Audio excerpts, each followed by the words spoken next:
Sometimes stuff happens. This guy's out. This guy's going to be in. What else is going to happen for Isaiah Pacheco, the running game, and this offense in Kansas City as they head into week 3? Well, this is what we are about to find out. Welcome to RGR.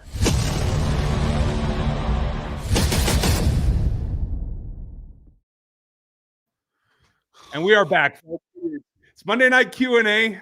This is Dan Harms. I'm Ryan Tracy. Welcome to RGR Football. What happened there, Dan? Did I miss something? So it's the StreamYard glitch. If you start the show, you lose all your built-up comments and stuff. So guess what, guys? I can't see anything except for the new stuff. That's cool. Thanks, StreamYard. Why don't you work on that one? Luckily, I have them. So I will flip roles tonight. Folks, it's your Q&A. It's your show. We're just answering. You guys run it. So every Super Chat gets an answer. All the topics will be covered. We know there's a lot of news to go over. We're going to get that started right away and get it out of the way. But make sure, if you want on the show tonight, get your comments in the chat. If you're not a Chiefs fan, you're just here lurking, be nice, or we will boot you because we don't have much patience around here. Dan, I hope your day was good. Well, then maybe. We'll see. If you're funny, I'll take it. I'll deal with it. So, news of the day, we'll just cut to the chase, and then we can organize. Isaiah Pacheco was going to miss a lot of time.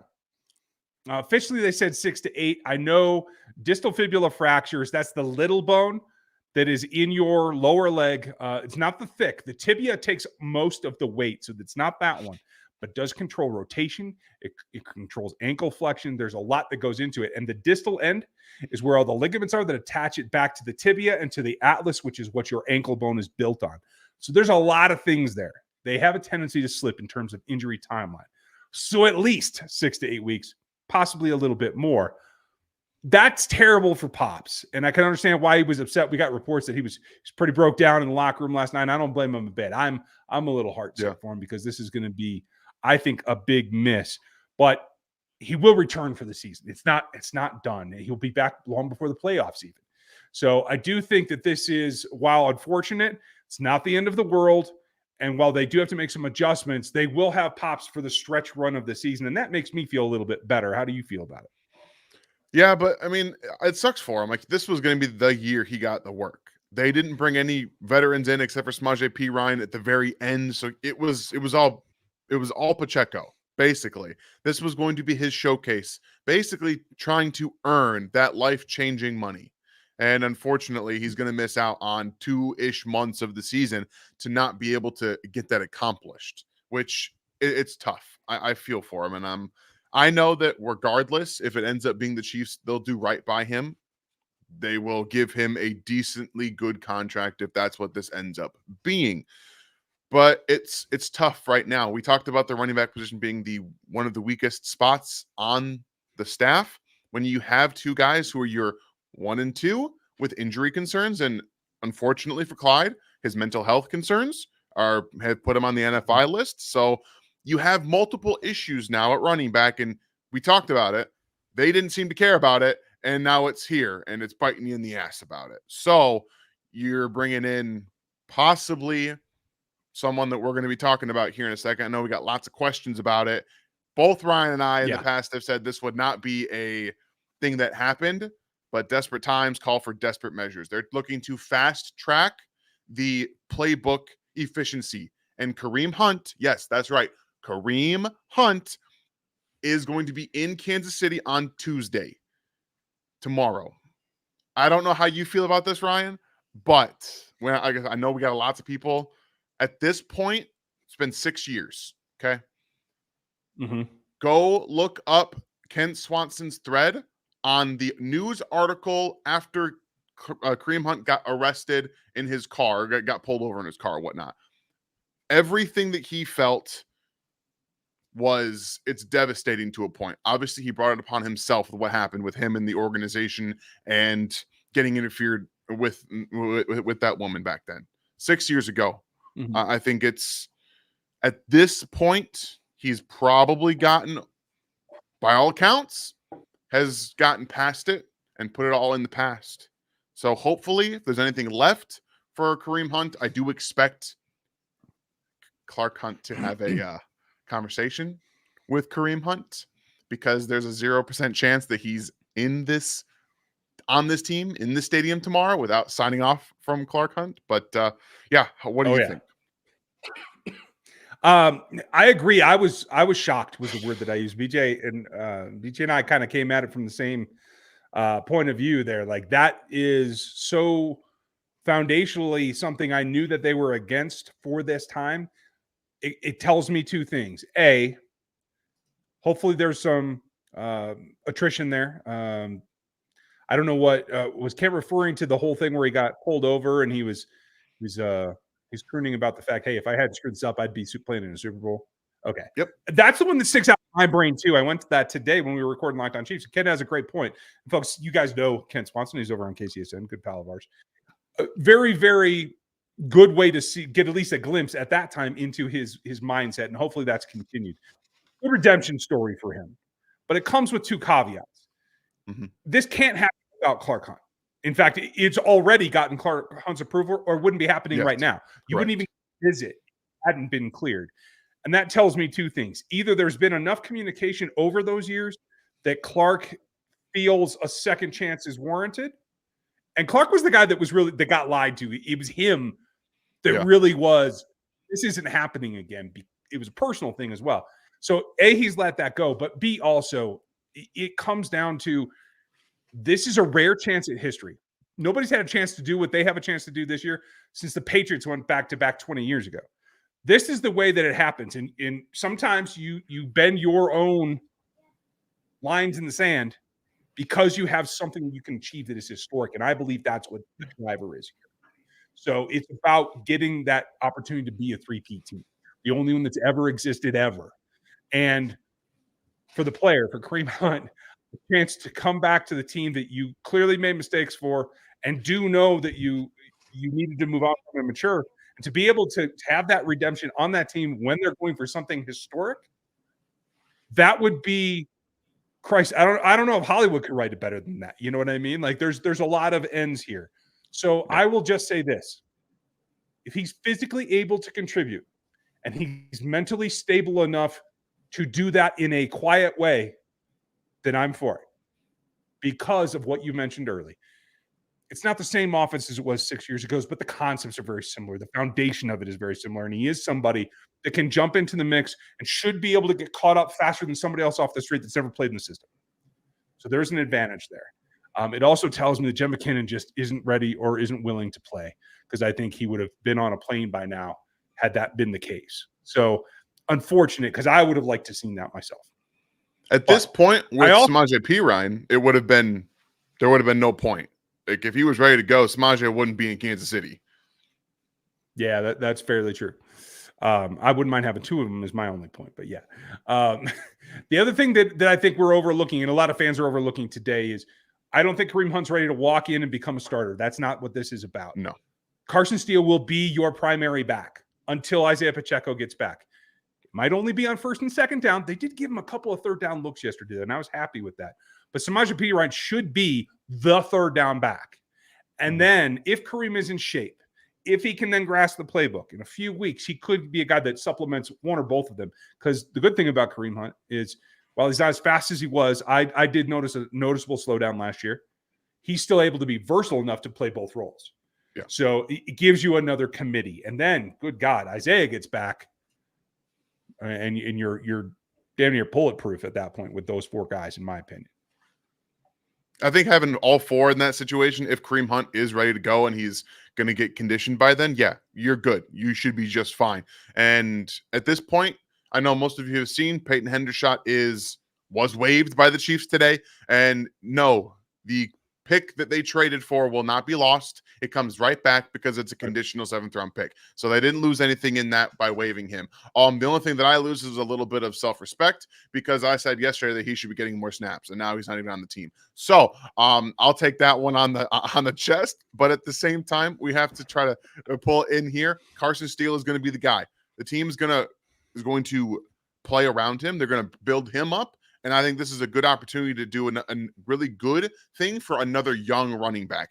Bring him in, let him get the work on the first and second down and say, hey, this is all you now. early on against the Atlanta Falcons, look for them to feed him the football, get his confidence up. Yeah. Yeah, I'm looking for that too. And I thought he did enough of a job, even on third down, to have earned that role. And going to camp, Yeah. Kareem hasn't been on team. He hasn't been in camp.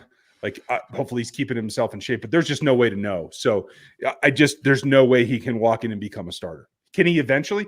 Maybe he starts a game or two before Isaiah returns. That's certainly on the table, but it's not going to be right off the bat. That's for certain. I do want to cover that there are a couple other guys. Amani Bailey's out there. Keontae is still on the practice squad. They have other options. Andy originally said we're going to go with our guys, and then the Kareem thing came up. So there's still other things out there. Somebody had an interesting idea here, and I thought I clicked it, but maybe I didn't. And forgive me if I didn't call you out correctly enough, my friend. But whoever mentioned, hey, go get Frank Gore Jr. from the practice squad for whatever team he's on. I love that concept. So there are other options out Buffalo there as well. Too. We just don't know. It'd be a 2-for-1 special if you could get him from the Bills. I am so all over that. Listen, folks, we're going to start your questions here in just a second, but I do want to give you guys a little bit of a shout out to our newest sponsor. I got to go wide here for a minute to get this thing because this is the real deal, and I think you guys will dig it. I'm not a huge collectible guy. This is able to be worn on the field if you so choose. If you're planning to be a streaker, you might want to put this on because I'm pretty sure Jaden Hicks is going to lay you out if you try it. But that's okay. You would be safe in your noggin in this helmet. So this is available. This is a super, super pricey upgrade. If you want that, if you want the real deal, you can get it at Green Gridiron, the folks that are helping us out. But if you're just a collectible person that wants to have it on there, you can have the little dude. The little dude's super cool, and I like that. I'm giving those away for Christmas. So thank you to Green Gridiron, our newest sponsor. You can check them out. I have a link in the description that you can get that gear and any number of things from all the way down to the minis, all the way up to the super thing, and a lot of items in between. So you can check that out. Thanks to them. Now let's get to the questions, and I will go back to the beginning of time here because Hugh was in first. And he asked you a question about the Broncos quarterback. And Hugh, I'm a Bo Nix guy. He has not lived up to my expectations to this point. There's something preventing him, and I think it's Sean Payton, to tell you the truth. I think they're telling him to keep it close. I don't think they're letting him cook enough, and he's scrambling out of, I think, desperation. I think eventually they'll get comfortable enough where they'll take the reins off, and he will be a functional quarterback that I think can win games in this league. Is he going to be an elite guy? No. I think he can have an Andy Dalton type career myself. Andy Dalton, who is about to start, by the way, for the Carolina Panthers next week because Bryce Young got benched. That is another shocker to me. And I definitely think if Bo Nix does start off of that, he has a chance to end up better than Jake Plummer. I'm guessing you disagree with me, Dan, but tell me what you think. Oh, I do disagree with you because this is what Bo Nix is, guys. This is pretty much the book on him coming out, in my opinion, when I watched him at Oregon. Very, very scheme heavy, and Sean Payton's not helping him either. By the way, it's time to talk about the elephant in the room. Sean Payton was dragged to the Super Bowl by Drew Brees. Sean Payton has been garbage outside of Drew Brees in his entire career, and he's garbage now. So let's go ahead and get that out of the way because it's a bad matchup. You got a bad quarterback with a bad offensive-minded head coach, and it's not working. No, it is not coming together. I hope that it will for him because I do like the kid. Thanks, Hugh, and appreciate your patience. Pepe, nice to see you. If you can't keep both Bolton and Smith, who do you keep? If you can't keep both, I'm gonna keep Trey Smith at this point. I think I am as well, and I know a lot of Mizzou fans are going to be upset about that. But I think in terms of ability to be elite in the future, I think Trey has that a little bit over Nick right now. Yeah. I hope Mahomes' interceptions doesn't become an issue. Someone needs to hold him accountable. It's ridiculous. Well, Swag, I agree. And unfortunately, the guy who's got to hold him accountable is Andy Reid, who's telling him to swing for the fences. So it's got to be like, hey, pull a little bit off and don't make dumb mistakes, but I want you to push the ball. It's going to be a tough balance. 2 interceptions that he's thrown were off of quote-unquote miscommunications with Travis Kelce, both on choice routes over the middle of the field, where he neglected to find the linebacker lurking in coverage. Both those just on Patrick. Patrick's just not paying attention. And there's the miscommunication with him and Travis. Right now, that's the problem with some of the choice routes and some of the freedom that Travis has. Because at times, Mahomes sees one thing, Travis sees another thing, and it ends up being bad. So 2 interceptions from Patrick Mahomes are to Travis Kelce, and they did not end up on the same page. And they were at the same part of the field. Same exact part of the field. Okay. So that's going to get sorted out. Then there was the awful that will never happen again. Good. Play at the end of the third quarter that never should have been run. That Andy Reid is going to be like, yo, buddy, that's never going to happen again. We're going to let it run out. Right? Dang. Come on. Thanks, Swag Boy. And another one from you. Run the show. Other than the Rice, who will step up in the wide receiver room? I mean, you got to hope that it's worthy, right? But I think Hollywood will eventually return to. Now that you have 2 long injuries, it's going to take someone. I think Watson gave you a little bit of a glimpse. I don't know if that's sustainable. So my next gut goes to Hardman making some plays, but I can't say I'm going to call that stepping up because I don't think it'll be consistent. I think it's going to be Juju. I think Juju's going to be able to find some soft spots in the zones with Rashee Rice maybe getting more downfield work and Xavier getting some more of that as well. You're going to find more underneath the spaces. I think he's the guy equipped to take care of that. I'm with you. Thank you, Swag Boy. Appreciate you. Miss Caroline, nice to see you. I combed all the practice squads of all the teams. Thank you. Go. Research number 1, Ocean Caroline. Frank Gore Jr., Dylan Johnson, who I do like, Dalvin Cook on a practice squad. I forgot about that. Evan Hull, Tyrion Davis-Price, Keyshawn Vaughn, and Chris Rodriguez. Would love to see Frank Gore Jr. in the system. You nailed it. I do like Dylan Johnson, though. As far as a guy that has a gear, Evan Hull's probably it, right? He's the only fast guy. Yeah. I still think Frank Gore Jr. gives you that speed as well. I just want that mentality. I want the underdog mentality that comes with Frank Gore, a bloodline. That's what I want. Yeah. Go get him. That's what I say. Thank you, Caroline. Thank you for your work as always. And here's another. Yes. Also in reference to my comment last night, McDuffie and I from the same place. HB was not referring to halfback. Oh, okay. HB, is that Huntington Beach? Okay. I didn't realize that. I always refer to him because he went to school at one of my favorite schools. If you're not a Kansas Jayhawk, you might as well be a Washington Dog. I'm just saying. High school for me. Will, thank you, buddy. Can we train Leo up to play running back? I don't know if those instincts are there, but I like what he brought. In fact, you're going to see on my Tuesday piece a little bit of Leo tomorrow and what it means. So be there. Are you happy with that? Wrinkle, do you want to see it more? It was fine, but he's not a blocker. He's a get in the way. That's what he was. I got through the offense today, and I'm just like, I love it, but the dude can't play. He can't block. We want you to first go try. hit somebody. I know. Right. It's fine. We just were like, go get in the way. Go get in the way. That's all you got to do. I would just tell him, okay, that was a good start. Now just go tackle a guy you just can't wrap up. Just throw your shoulder. It's going to be fine. You know? Micah, good to see you, buddy. Do you think the team would trade the Panthers for Miles Sanders?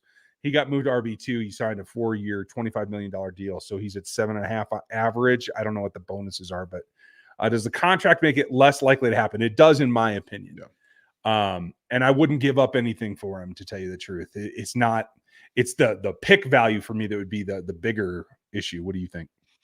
Yeah, I'm not over at that point. If this was going to be a maybe season-ending injury for what or originally what was believed, like 3-4 months, that was reported earlier today, at least that was insinuated. I won't say reported.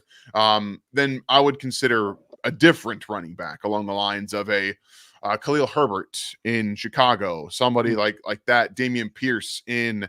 I know he's injured right now, but along the lines of those types of backs, if I'm going to be trading, not an older guy who's been around a while who is toast. And Kareem Hunt, yes, he's kind of toast at this point, but he's not going to cost you anything. And he knows the system. And again, if he can just give you a little bit, 9 touchdowns last year on toasty legs. I think that there's something. Yeah. There's a role there. I'm with you. I'm with you 100%. Chris, this one's for you, Dan. Can he handle the load? Do you have faith in him, or am I just being a fanboy? No, I think that what we're talking about is more 60-40. I think that's what the load for him is. I don't want him to be handling 80% of it. I don't think that's good for him, specifically because it's too much to put on a UDFA. It just is. He's not a guy that you can just put in there and say, hey, you were drafted because you know every scheme in the book. You're really good in pass protection. You can run routes. You can catch the football. You can do all the things you did in high. It's different. He wasn't given the first team reps all the time either. So he's not playing with the first team offensive line as much. Now he's going to get more of that. I do think 60-40 split is a good number. Think of what happened when popping out last year with McKinnon and CEH. That's the kind of role that I expect to see, with maybe 55 to 60% of the snaps going to Carson Steele, maybe even more to P. Ryan, depending on who's got the hot hand. Yeah, I can live with that. I think that's perfectly fine. You don't want to put too much on him right away. Yeah. I do think he learned his lesson from that punch out yesterday, though. So I think he'll hold on the ball a little bit tighter. That'll be my one takeaway. Will, thank you. Any realistic RB trade targets that you can see, or is it going to be by committee with support from McColl and Worthy and Rice? Yeah, I think that I named a couple of those trade targets that I would be looking at if this was a longer injury. Now that we got the 6 to 8 weeks, I think they're pretty much out of that. Yeah. Hunt averaged 3 yards a carry, but had the 9 tutties. Yeah. I mean, he can be relatively productive. He can be a relief role that allows you to get, especially some of the craftier, some of the situational things where he's been there, done that, and been in tough situations. I do like him for that in terms of like his role on this team.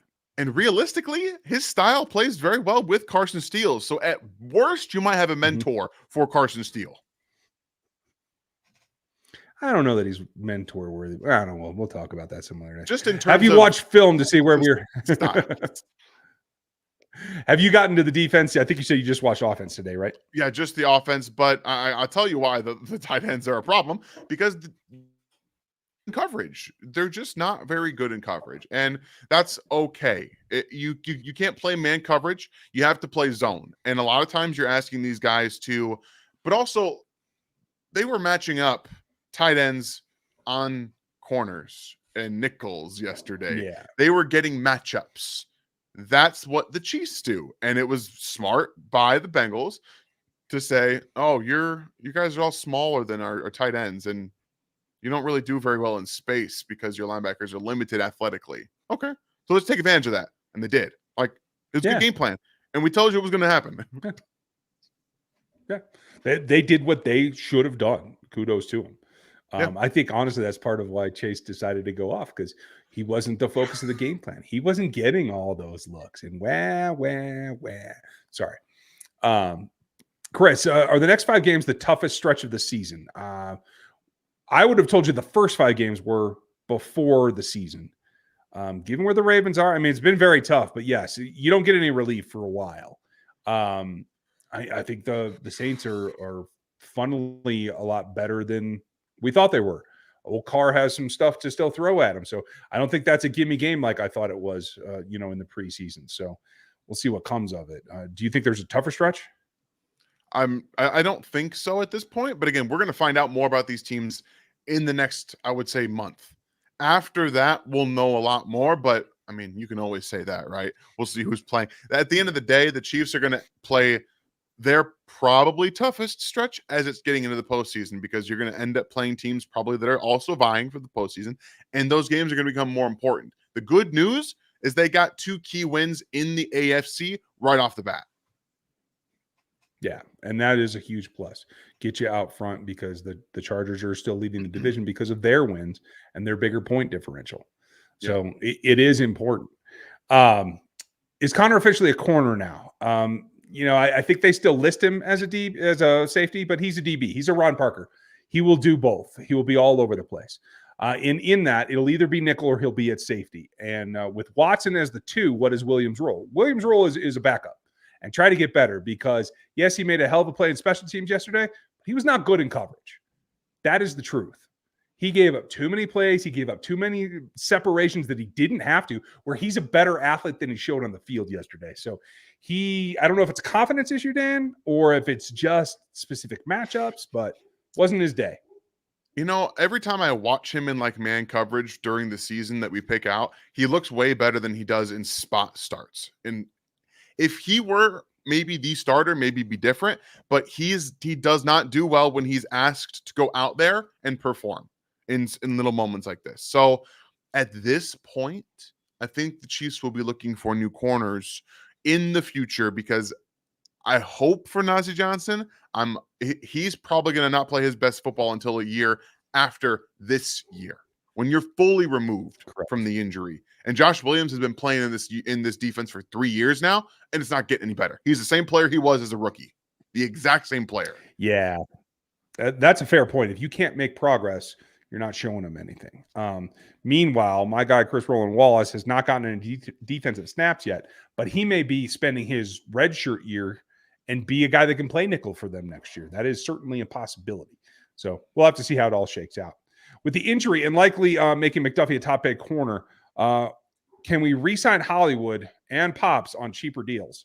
It's certainly a possibility, and especially if there's a lingering sense of unfinished business, I think you could get those guys back. How do you feel? I'm expecting Hollywood Brown to be back next year. I expect him to be because of this injury. And it's a freak one. Like, he's got some injury stuff in the past, but this was a freak injury, okay?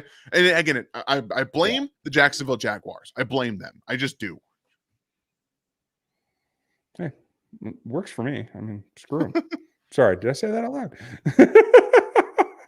Wait a minute, did I say this? Do you think that Kingsley will start or be on the bench for the week 3 against Atlanta? He's the starter. If you bench him, I think it's a mistake.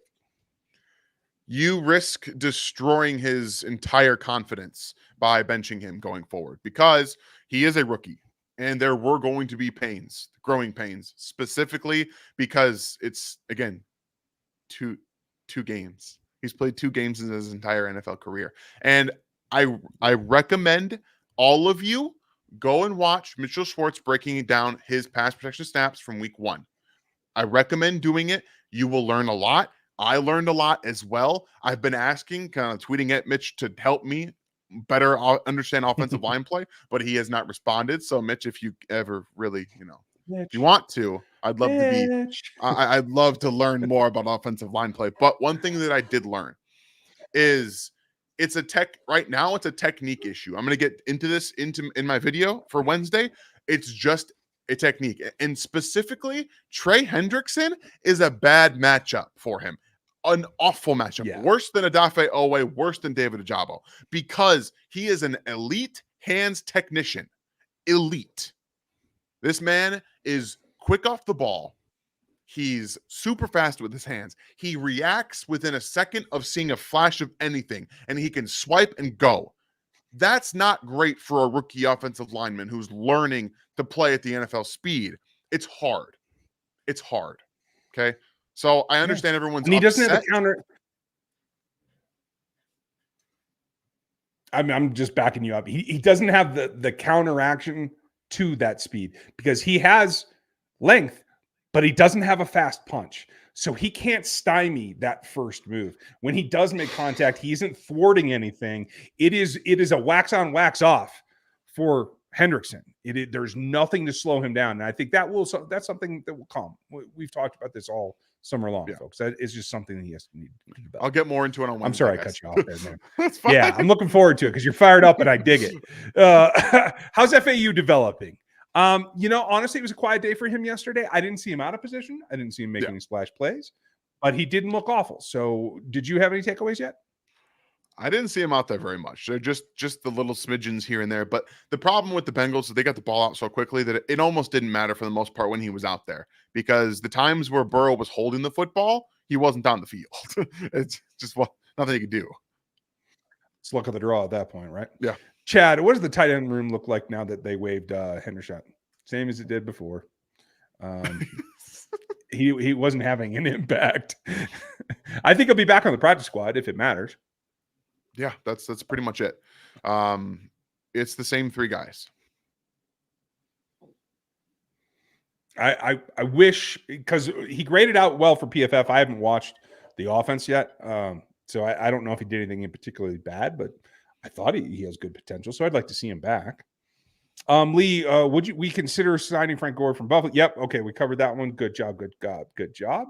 I like that, Mr. Minotaur, one of our timely members. And folks, if you are a member at the rookie level or above, you should have already gotten my notes from yesterday's game. If not, go out there and check the community tab. It's got the link in it. Minotaur is one of our biggest members in terms of helping you guys get into the memberships. So check them out. I'm sure you'll see more later. But he asked here, and thank you for the support, buddy. What are the two things that you would have Kingsley practicing, working on in order to get better? Honestly, for me, it is that punch, so that I feel like he's got it within him. The strength is there, the explosiveness is there, but he doesn't deliver it. He doesn't knock anybody back in pass rush, and that's what I need to see. The other thing in my mind, and Dan may echo this, but I think it's going to be his hip control. He either opens up too fast or he plays too flat when he's already exposed to inside counters, which allows guys to cross his face. And that's the number one thing that you have to guard against. Good night, Miss Avery. Those would be the two things that I think, Dan. You probably saw something else because you watched the offense already. You cannot hear me? Okay. Yeah, no. It's my fault. I think a lot of it is the hand timing. He was so patient, and when you're playing a guy who's coming at your edge and coming to beat you to the edge, if you're patient with him, guess what? He knows when it's coming. He knows. You got to mix it up. You got to give him something different. You have to stymie him a little bit. And he did try. I think he got in his head a little bit. I think he was just, I got to get out. Yeah. And it didn't help that I think he was getting beat so quickly to the edge. I'm not going to get into it. I can't do it. I'm going to have to do this in the video, guys. Tomorrow. Like, I'm so... It's fine. I got so much to talk about. Wednesday's film room will be about Kingsley and what he can do to improve. Thank you, Minotaur, and thank you guys for your patience. Joe, Saturday 9/14, I got the same fracture as Pacheco, distal fibular fracture. And I have another fracture on the other side. Dang, dude. I'm glad you're walking around, but take it easy, will you? Damn. I hope you feel better, Joe. Tactics, is GK doing better than Frank Clark? I mean, in terms of consistent pressure, yes. I would say that his first 2 games this season are better than Frank's last 4 games, his last season here. So, but is he at the height of where Frank was? No. Yeah, I think that Frank had more in his bag. I think Frank had a lot more in his bag than GK does. It feels like GK is a 1-2. That's it. Like, I don't see much counter punch from him. 1-2. What? Yeah. It seems like it. Thoughts on Worthy so far? Has he met or exceeded expectations up to now? Best Cheese Pod on YouTube. Thank you, Steven. Another one of our members. Dan, how do you feel about Worthy at this point? I felt like they put him into a gadget role yesterday, and I was not very happy with it. When you had a great opportunity to shut down and shut the mouth of Cam Taylor-Britt, you allowed everything that he said to come to fruition. And I didn't feel like that was something Andy Reid would do, but that's exactly what they did. And it was a lot of jet sweeps, a lot of goes. Like, he had a couple of intermediate routes, but I don't know. I was very upset with the usage myself. I was disappointed. No overs that I saw, no digs that I saw. I didn't even see a comeback. Maybe I missed that, but yeah, like, not enough. Oh, there's a couple of them. Is there? Okay. At least they're there, and I'm glad to hear that. But get the ball in his hand so he can do something with it. Like, it didn't feel like they did the best job of getting that done. Cody, nice to see you, buddy. Hey guys, not a question, but been going through a really tough patch for a bit and could really use some positive thoughts and vibes. Well, I am sorry to hear that, but Cody, you are a good dude, and you have great taste in beer, and we appreciate you. So I hope that these 2 wins don't give you heart palpitations, but you enjoy the fact that they got 2 wins. And hey, we are here to help. So good vibes coming at you, dude. Absolutely. Get ready for this next one. I think it'll be a little bit easier to deal with this next game. Just my thoughts, but I'm happy to see you and take solace in your family and your kids. and enjoy that. Sorry, kid, if I remember correctly. So cheers to you. And we're thinking about you too, pal. So take it easy and sit back, enjoy the rest of this because we're going to get funky and Dan's going to get fired up if we ask him any more Kingsley questions. So tune in for Wednesday as well. Des, nice to see you, buddy. Thanks for the support. Why do you think Mahomes has struggled a bit in the first couple of weeks? I had a theory about this just last night, Dan, but you take this one and I'll just add on. I don't know. I felt like he thought that it was going to be easier. Like he just thought that, oh, we've got the weapons now. It's going to be easier. That's not how it works. And I know Patrick is one of the hardest workers out there. You don't have to tell me. Like I've listened to Alex Smith wax on and on about the way that he handles himself. I know how he prepares. Sometimes there is a big reason he was compared to a Brett Favre coming out. There's a big reason. And sometimes you can get a little loose with the mechanics, with that guy's not going to be there. It wasn't there last year. Like the years before. Like sometimes you think if you just get back into the same rhythm, everything's going to be just fine. And that's not how it works. So I think that what I take away the most is that he thought those linebackers in the middle of the field were going to respect everything else that was happening and not Travis. And he took it for granted. Now, that's an outside opinion that's probably wrong. Okay? But that's how it looks to me. No, I think it's certainly an aspect. I'm on a similar thing. It feels like he's playing chess a couple plays ahead, and then somebody doesn't do what he expected him to do. You know what I mean? So like he's two in his head. He's not keeping it what's in front of you. He's playing like it's the tail end of last season, not the beginning of this one. And his new teammates are still coming along, and guys are Lou's throwing new stuff at him, that kind of thing. And it's just got to settle down and make it simple, more simple in his head is my thought. Des. So cheers, great question, buddy. Appreciate you sparking us there. And Carson, thank you for your support. Should the Chiefs sign or trade for a coverage linebacker? If there's a coverage linebacker that's available, I don't know who's trading him. I'm just going to tell you that. But, I mean, it couldn't hurt. Honestly, I think they're just kind of stuck. Willie's on a 1 year, so maybe bring him back next year. How's that, Veach? I think we've also gotten a little overboard with Willie Gay. Like, yes, he was athletic and he made splash plays at times. They do miss him because he provided that they don't have now. But he wasn't, a top coverage linebacker. Like he had the upside to be, but he wasn't like you can just put him on someone and say, go ahead. You missed what he was able to do. He was just there to make tackles. No, every now and then he's blitzing. Pass breakup, or he's in the right spot at the right time. But that's the reason he's not in Kansas City, is because he couldn't consistently be in the right spot at the right time. So the Chiefs made a decision that we have guys that we trust to be in where we want them to be. The problem is that right now it feels like both those linebackers are having trouble speeding up. Like they're a second behind. Yeah. And then that's the problem. Agreed. Hey, Rodier says, appreciate the question. I think we just answered it. So just want to give you a shout out before we head on, but appreciate you.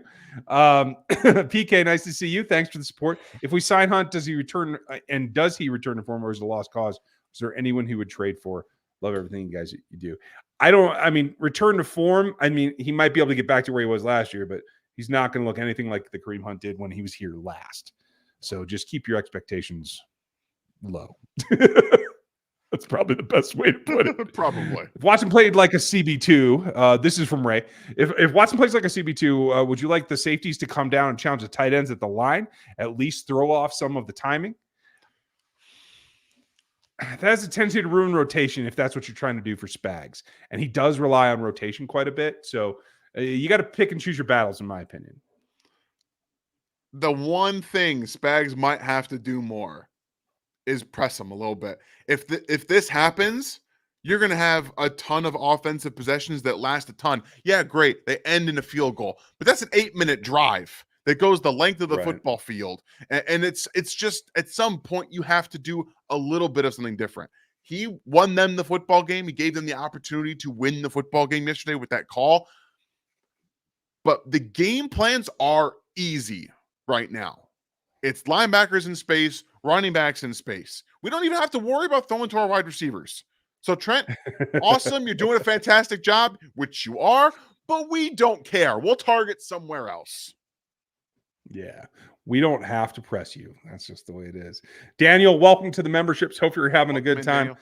Check it out there. And if you are at the rookie level, you can go back into the community posts. It's that section on the channel, and you can see all the things from the previous member posts as well. So welcome. Ozzy, nice to see you, bud. Do you think that the wide receiver staffs are going to stay consistent, or will they start working in Juju, Hardman, and even Sky with some more versatility if they're going to keep bracketing Kelsey?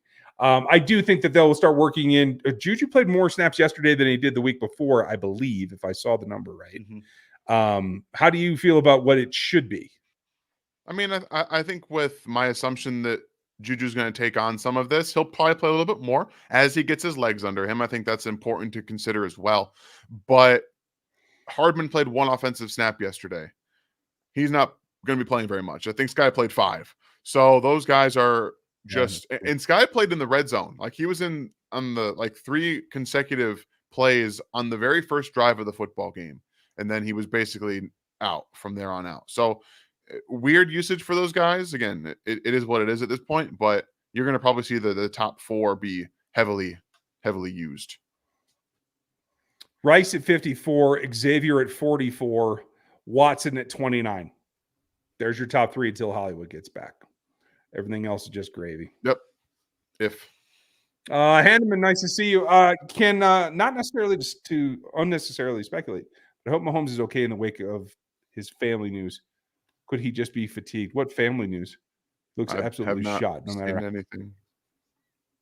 Yeah, I don't know anything about any family news other than his best friend's distracted a little bit. Maybe I don't know.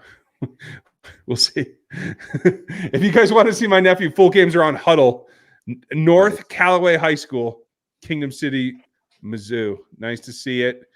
Nice. Jaden Galbraith. Okay. Number 34. Thank you, Josh. I'm going to take a quick screenshot of that because I'm not going to remember. Gotcha. Because I am meat popsicle. Okay. There we go. Bigger concern, linebacker play, especially against tight ends, or left tackle play? What do you got, Dan? It's linebacker play. The fact that they've been doing this for a few years now is the bigger problem than a guy who's played 2 career NFL games, in my opinion. Yeah, I am with you, and I agree. I am not that concerned. Rockchalk Jayhawk KU. PK, thanks for that. Could you tell Jalen Daniels to pick it up a little bit? I would appreciate that. Let's get some positive momentum here. Jeremy, thank you and appreciate the support. Another one of our members. Would you have Worthy watch Tyreek Hill's early film to learn route tree like Hill did? I think that would be fast track his progression. I don't think he needs it. He understands how to run routes. He just isn't a lateral athlete like Tyreek is. You can say what you want. Cam Taylor-Britt wasn't necessarily wrong. He is not a lateral athlete. He does not break ankles. He is a linear dude. He just undermined him more than he should have, is my point. But I don't know that he can replicate what Tyreek did, is my only point. I think he knows the route tree decently. Where are you, Dan? Yeah, I think you want to show him guys like Devontae Smith. Like, that's what you want to be looking for. I think he can play like that. I think Devontae is obviously going to be a way better route runner than Xavier Worthy will ever be because Devontae is one of the best in the NFL. He just is. But there are similarities in the way that they move at times. I think that Xavier needs to also work with Bobby this offseason. Try to be a little bit more flexible. Because what Karlaftis has done, how everyone's really taken to becoming more flexible. I think that's a huge part in all of this. And Xavier has the tools to be a very good route runner, in my opinion. I think he's a better one than they're showcasing right now is a problem for me. I'm going to show you guys a clip on Wednesday as well, where he should have had a big play. It's the Mahomes interception to Kelsey, the first one. It should have been a big play to Xavier Worthy. We're going to talk about it. Okay. Stop forcing the ball, Patrick. Thank you, Jeremy. Appreciate you. Ruthless, thank you, buddy. Appreciate the support. I don't know why, but at the trade deadline, I feel like a Saint is going to come back to Kansas City. My question is it Colin? Because I think they can use Colin. I think they're gonna ride, but Willie, Colin, just as long as it's not Tyron. I think Tyron's past his prime, to tell you the truth. But I With you. appreciate you, and maybe they're listening. So hey, front office, just saying. Mahomes will hold himself accountable. He's a hard worker to perfection.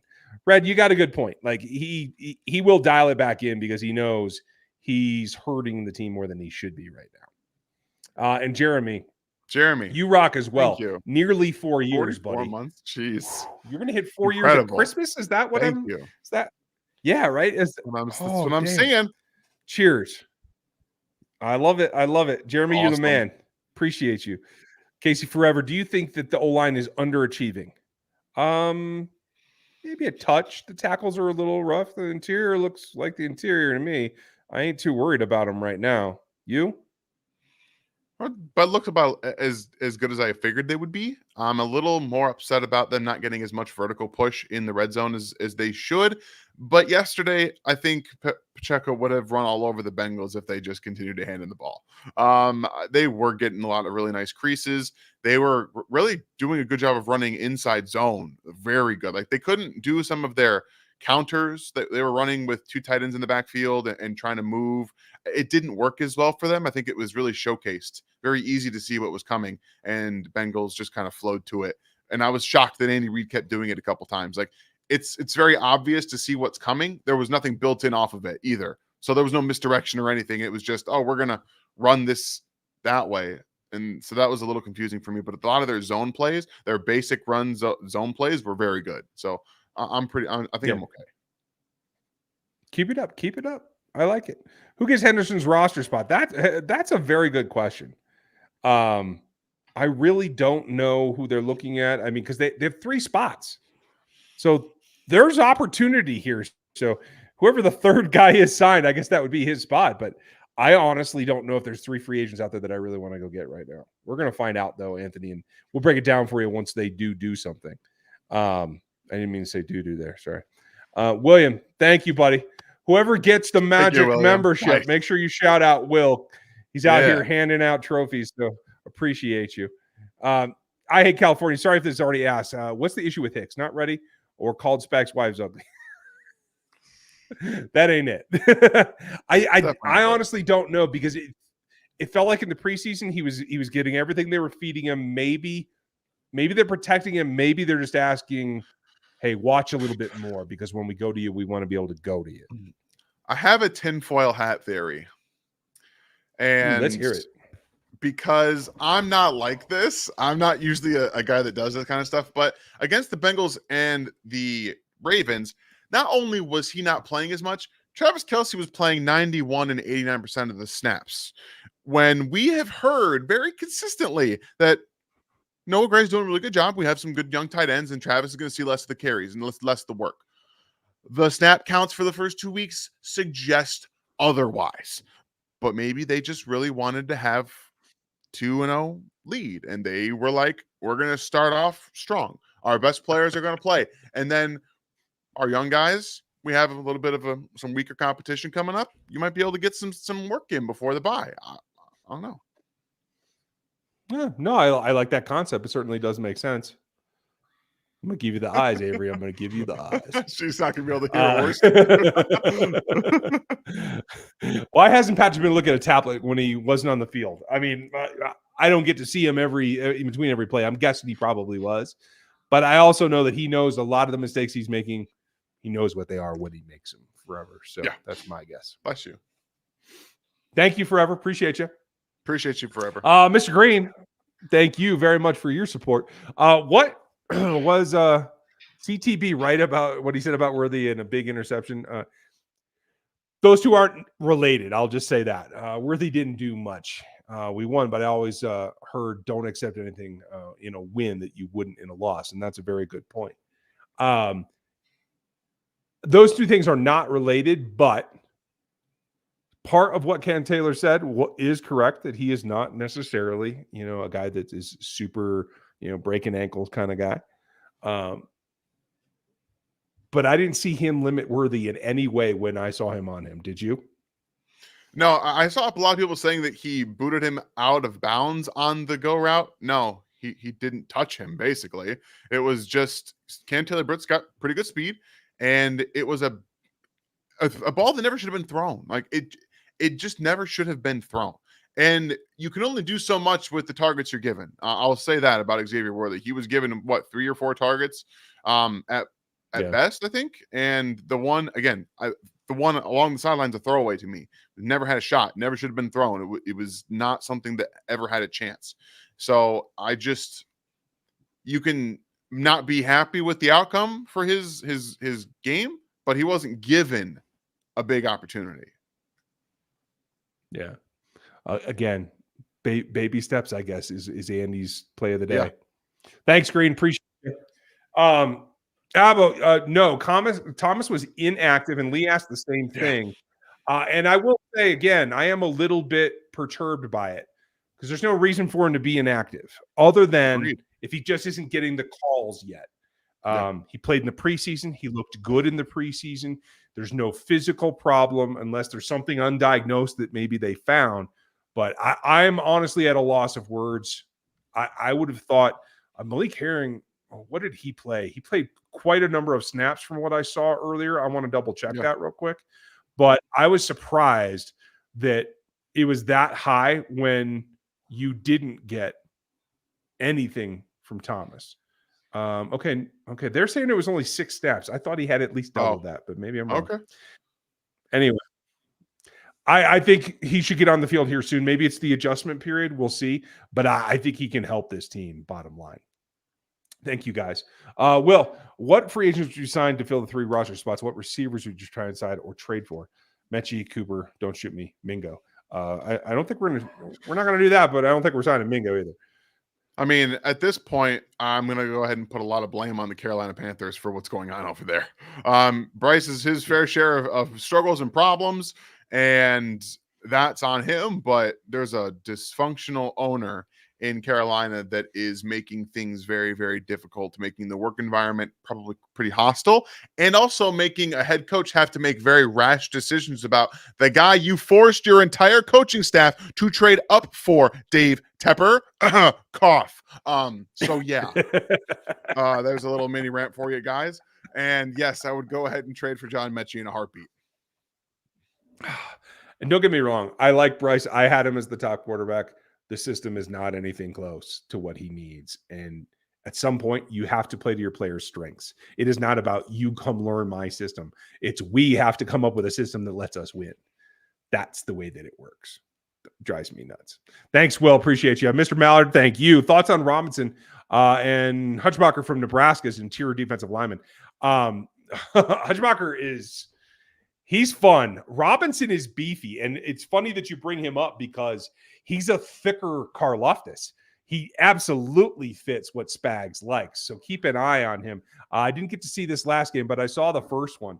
And I definitely think that reel will be in front of Steve Spagnuolo at some point during this season. Did you get a look at Nebraska yet? I haven't seen a ton of Nebraska defense, and that's just because no one cares about Nebraska. And right. We'll see if they're real. We'll see if they're real. That's all I got to say. Oh, my wife's gonna be mad if she hears that. Don't pay attention, babe. The Huskers are real. It's fun. Minotaur, thank you for the memberships that you're handing out, folks. If you got a free membership, give Minotaur a hand because he's the guy who sent them to you. So awesome. We appreciate you guys getting. You're getting it at the bottom level. If you want the notes and all the extra content, jump up to the rookie level and you'll get that in there. Knicks fan, nice to see you, buddy. I'm very happy with what Rice can be. In your thoughts, yeah, I mean, if he can stay out of trouble, keep himself eligible, I don't know what 2025 is going to look like, but he's playing the field. Yeah, you just hope that he learned, right? Like this feels like it was a turning point for him, and it does. The way he's handling everything, I really do think. At least, I mean, you never know what's going on in a person's head. You don't know what's happening outside of the structure of football. We're going to find out again after the offseason, but at the end of the day, it felt like a moment where, I'm an adult. And sometimes I have to make really decisions that I maybe don't want to. But at the end of the day, I do think that he's done a very good job of developing. Getting him a couple of deep routes and that touchdown yesterday, I do think is huge for his overall wide receiver development, because again, week one, he was, hey, we're going to destroy the linebackers with you and they're not going to be able to stop it. But this was, you are just going to give one little head nod inside and then you are blazing by that DB. There was nobody there. And he showed off what he did at SMU. So yeah, I'm with you. Yeah, that's what you've been waiting on, man. I know you've been waiting for a while. Thank you, Knicks fan. Good to see you. Brandon, my wife just glanced at the phone and said, "Oh, that's a young Andy Reid." I don't know if I should be happy to be compared to Andy Reid, or Andy Reid should be really pissed to be compared to me. But thanks, buddy. Appreciate you. Mike Burton, good to see you, buddy. Congratulations back on the 53 in Denver. Pseudo. What do you guys think of Son Reddick chatter? I mean, the guy doesn't want to play. He doesn't want to sign a contract, and you got to trade to get him. In the defense, I wouldn't mind it, but the acquisition is just going to be a bear. The Jets just lost Jermaine Johnson with a torn Achilles for the season. Their pass rush sucks. They can't afford to let him go anywhere. Fair enough. Yeah. He might just get paid because of it, to tell you the truth. Yeah, he will. Thanks, Mike. Right? Yeah. Good job, Avery. Any updates on Reed's injury? Anthony, I didn't even see anything post-game about it, so I don't think it's anything to be concerned about. Yeah, it wasn't reported. Minotaur, thank you, buddy. Appreciate you, as always, buddy. Do you guys think that Worthy has that fire in him to get better? Tyreek is only as good as he is because he was so determined to get better. Worthy needs the same mindset. He wants to be spectacular. I actually do feel like he is pretty dang driven. His command of the offense already by what they're letting him do tells you that he's been studying. He is a very specific athlete that doesn't have to trade. He doesn't have to develop his speed, right? His speed's natural for the most part. So that mental side of it and the learning, I do think is where he will improve the most. So I do feel pretty good that he's got some fire in him. What do you think? All you really needed to know about Xavier Worthy is when he was interviewed after the game saying, I have a 24-hour rule. That tells you about his mentality. It's not good enough. He had two touchdowns in his debut. It's not good enough. It doesn't matter. After it's over, it's over. He's focused on the next game. And that, again, go back to watch him at Texas as a freshman. This wiry little kid just dunking on fools in college when he came out as a freshman. He has the want to be great. Now, it's going to be about learning the game, learning what Patrick wants from you, learning where to be, learning what Andy Reid needs from you in this moment, how to adjust your routes based on the defensive coverage. That's the big thing. And that's why we've already seen such an improvement with Rashee Rice. He's gotten better quickly. He's not thinking as much. He's going, he's boom, he's there. It's so much faster. It's going to get there. Yeah, it's working. I don't want to compare him to this player because he is so prevalent, but there was a time that people said Jamal Charles was just a track athlete in a football uniform. Yep. It took some time to develop. So I do think that it's in there, and I do think he will get there. Will, thank you, buddy. Again, do you think the Chiefs can stop the run in dime with Connor and Hicks as the nickels? I do. I worry about Connor injuring himself. Like, he did a better job not head-onning yesterday to where he put himself in danger. But that does always creep up on me when I watch him fly around. I'm totally okay with the Jamar Connor experience. If he's going to make plays but miss a couple, I can live with that evening out. I'm fine with it. Yeah, absolutely. All chiefed up. Nice to see you guys. Hope you're doing What's well. going on, man? You guys know these dudes. They're over on Autograph with us, and we do a lot of the same things. Nice to see you. Kingsley, 108 snaps, 5 pressures, a hurry, 2 hits, 2 sacks. Smith, 96. 9-7-2-0. Let the young guys play and develop. I agree. Get them out there. If you make mistakes, you'll learn from it. It's harder to learn if you're not in the thick of it. And I completely agree. Just let them play. I'm pretty sure you're with me, Dan. Yeah, we're with you guys. I've seen the propaganda. I appreciate you guys putting out there that just try to remind everyone he's a rookie. Just got to have a little bit. I know the Chiefs are going for a 3-peat. I know the stakes are higher. You expect more. He's a rookie. Okay. Just And Hold on. always, it's going to be all right. Thanks, guys. Good to see you. Des, early thoughts on the Falcons game? I'm in favor of it. I'll put it that way. I thought you meant the I game also- on right now. Sorry. Oh, I haven't seen. I don't watch while we're doing this. I can't. The TV's behind me. I will just say this: This is a good week to run. I think you'll challenge, but a lot of the pass defense will play into what the Chiefs like to do naturally. I feel pretty good all the way around with it. You? Yeah, I think this would be a nice get right game for them, offensively speaking. And this is the first guy that they're going to come up against in the pocket who actually can't get away from them. Joe Burrow is very good at like those small little movements. Obviously Lamar is Lamar, and Kirk is absolutely hurting. He is not 100%. Yeah. He can't move. He will go down. Chris Jones should have a field day. I mean, this might look like Strahan versus Favre. He might just crumble. Just don't hit me, bro. Thanks, Des. Appreciate you. Ben, this is what it basically bottom lines it. What does Kareem have left in the tank? Question is, we don't know. Haven't seen him for quite a while. Red zone touchdowns. Hope so. Gives you red zone touchdowns. I'm down. We know he can do that. And I mean, and he can hit the swing pass. Like, he understands the red zone pretty damn well. So I agree with you. That's a good spot for him. Logan, thank you. And you just answered the same question. And sorry, I clicked off of it real quick. Love Brandon Love. Appreciate you, love whatever Brandon. We're going with, whichever order, buddy. So if Hunt is brought back, do you see the running back depth chart playing out? Keep the content up. Thank you. Again, I would put him behind the first two guys to begin with, and then we'll get there. And I mistakenly clicked off of Love's here. Hunter Renfrow. There was another question about this. I don't mind it. I liked him coming out. I don't know why he hasn't developed, but he hasn't developed. And I don't know if that's him or them or what. But I don't know if there's room. I just don't know if there's room.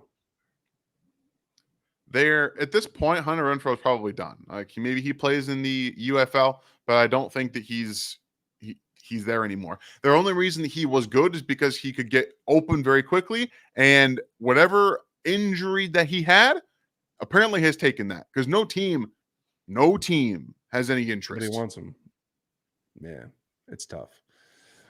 Again, we'll see what happens. What is Dan going to teach Avery to cook first on the grill, or to make first on the grill? Well, something very easy. Something's not going to take very long. And granted, I do all my steaks on my stove, because I do it in the pan with the butter and the stuff and the rosemary and stuff. You got, we get fancy, and hopefully we have some more fancy things to show you guys in the future. But at the end of the day, it's going to be something easy. Here, take this bratwurst and put it on the grill. You're going to wait 7 minutes. You're going to turn it, and you're going to put it back down. Once those juices start flowing and they're clear, all right, you're good to go. It's pretty easy. Get out of there, kid. Don't get splattered. There you go. Great question, Scotty. Thank you for that. And Gary, good to see you. Our friendly neighborhood moderator, Mr. Gary Hall. Nice to see you, bud. Mahomes didn't even play very good Sunday. Does Mahomes need practice? He certainly does. They all need practice. Everybody does. But he, I think in particular, he just needs to let himself have. I think he gets a little uncomfortable. He knows he can rely on the run game. I don't think he likes it. I think especially against that team, he wants to be that guy. I think he wants to demolish the Bengals because they're the Bengals. That's what I think. Yeah. I think that sometimes he wants to just be the best that he is. Like, he wants to show everyone that I can do it regardless of what's going on the defensive side. And the reality is sometimes you can, sometimes you can't. And it's not his fault when sometimes you can't do it. And there were some plays that he left on the field. There were also some really nice changes that Lou Anarumo threw out there that he always seems to have for Patrick Mahomes. Just does. So you kind of tip your hat, and you can, and you take advantage when you can as well. So it's a give and take with it. Bratwurst. Good job, Jeremy. I'm absolutely with you now. Dang it. I got to figure that out. Speed round for the last few questions here, folks. Like, sub, hit the bell. Check out Green Gridiron, and get Please. your collectibles. Help us help the folks that help us. It's awesome, and I think you will dig it. So last couple of questions. Israel Abakananda, do you have thoughts? Because I haven't seen him in quite a while. I don't know. No. Anda? Are we going Andas? I thought it was Andas. I thought it was a Banacanda. I thought it was Anna. Okay. Either way, no matter. Nothing. I'm also pretty much no. Nah, is like a pop kind of player, but with worse vision and contact balance, in my opinion. I didn't see a ton of him coming out of Pittsburgh, and I felt the same way about him. The thing about these running backs that go to like the Shanahan type schemes, they're like Jordan Mason's not that great of a running back. You want to know what? He's in a really good scheme. Right. It works. It just works. Marvin Harrison looked good. You're absolutely right, Knicks fan. Shocker. Finally, they decided, hey, maybe we should get the ball to the kid. I don't know. It's kind of what we drafted him for. Same thing with the Raiders. Hey, give Brock Bowers the ball. There's a concept. He will be tough, especially I think that might be what they're saving Hicks for is you ain't doing a linebacker on Brock Bowers. I'm telling you that right No, so, you're not. Because he's not lining up Mr. as Hicks. a tight end.